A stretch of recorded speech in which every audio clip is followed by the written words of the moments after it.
Right now I want to go back to the sequence that Matthew and I have been preaching all year long on the spirituality of our many stages of life. And in February and March, we're talking about midlife, 30 up to, well, retirement, let's call it that. And that in February we explored the idea that one of the chief challenges of adulthood is forming deep relationships with others that are not our family relationships, an intimate relationship with perhaps a mate, with our own children, with friends, and how complex that can be. It was about relationships. And in March, the other theme is work. I find it intriguing that religion says so little about work today. We all come here on Sunday to take a break from our work, don't we?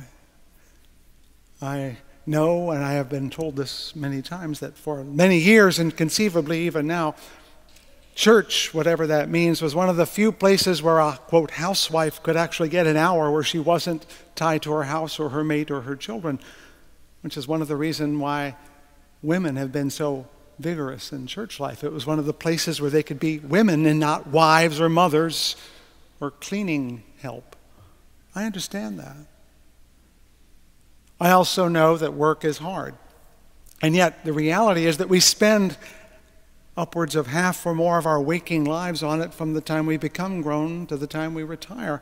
And yet when we come here, we never talk about that. And I think it's important that we do, because psychologically, spiritually, morally, economically, politically, work is a consequential fact. And yet church never really talks about it. Oh, it used to talk about it. If you pore through the ancient Torah in the books of Leviticus and Numbers, there are lots of things about work, because it says, you shall not work one day of the week. That was news, by the way, at the time. But it does mean that work itself is good. Right back there in the book of Genesis, a book with which we have many quarrels, I know. It says, even before they get into trouble, the man and the woman whom we call Adam and Eve, before that, till the garden and keep it, that they had a job to do when they got alive. They weren't just to sit around and peel grapes and look at each other's beauty. They had a task. They were given an innate work to do. So we have it in the very ancient Hebrew scriptures that work is important, and you can read lots of regulations, and not just there. You can read about them in the laws of Manu, in the large body of Hinduism, an enormous body of law about what kind of work is acceptable and why it has to be done well. You know, ironically, it's only been in the last 2,000 years, and not even that people think of religion as the way you feel and the way you think. Before that, it was largely about what you did, making sure you showed up, that you did your job with your family out there in the fields, that you paid your sacrifices. And of course, in ancient religion, a sacrifice was almost always an animal or grain, the kind of stuff that you raised on your farm and brought to the temple and gave to God. Work matters. It matters spiritually then, and I think it matters spiritually now, but we're not good at saying that because we haven't been focusing on it. We like to think that religion is the spiritual and that work is the physical. And I think that's why I gave you that reading from Karl Marx. It's not fashionable to be a Marxist anymore, but that doesn't mean he didn't have some interesting thoughts. And what he is pointing out is that in our modern industrial society, the more stuff we make, the less human we are. We know about this. We've called it consumerist culture, materialism. We know how bad it is to find ourselves surrounded with stuff.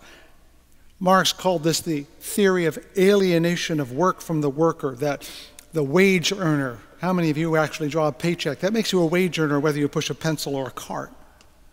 The wage earner goes and works for someone else and produces a product that you don't get to keep.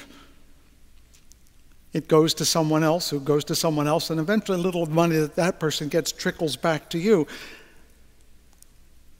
And so that sense that our work is part of who we are, an expression of our humanity, that's often lost, isn't it? We say that we may make a living from our work, but we don't make our life from what we do.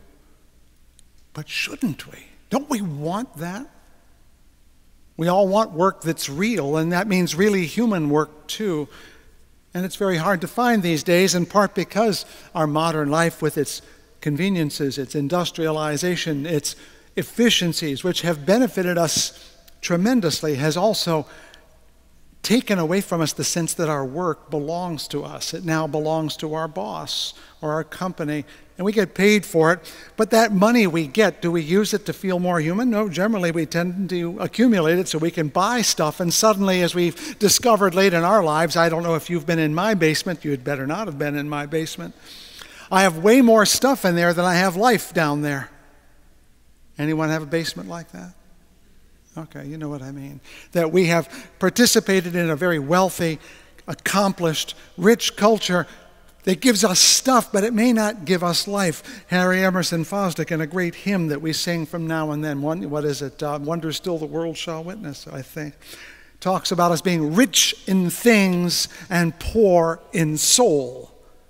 And I got to tell you that if we come here to get in 1 hour what we didn't get for 40 hours during our work week, you're not going to get enough. 1 hour in church cannot compensate for 40 hours of work. And for those who need work and don't have it, it doesn't compensate for 40 hours of being underemployed or unemployed, of wanting work, even work that you don't like, in order to make the money you need to live. My great teacher, James Luther Adams, at one point said, a purely spiritual religion is a purely spurious one. If it doesn't speak to your needs to be alive in body, to the meaningfulness of your day-to-day life, to your work or your need for work, for your need for day-to-day dignity, what good is that religion? In this long sequence, I have talked about the large arc of spiritual life as being divided largely into 3 chapters. There's that early part, our childhood and youth, when we become a person. I call that incarnation. When we come out into the world biologically and socially and intellectually, we slowly assemble a person, a me, that I know can stand on its own 2 feet. Incarnation.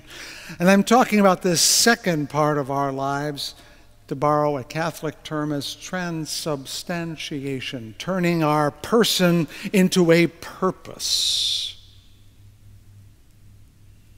Every week, most people read that little passage in the welcome that I take from William James. The secret to a meaningful life is to spend it on something larger than your own.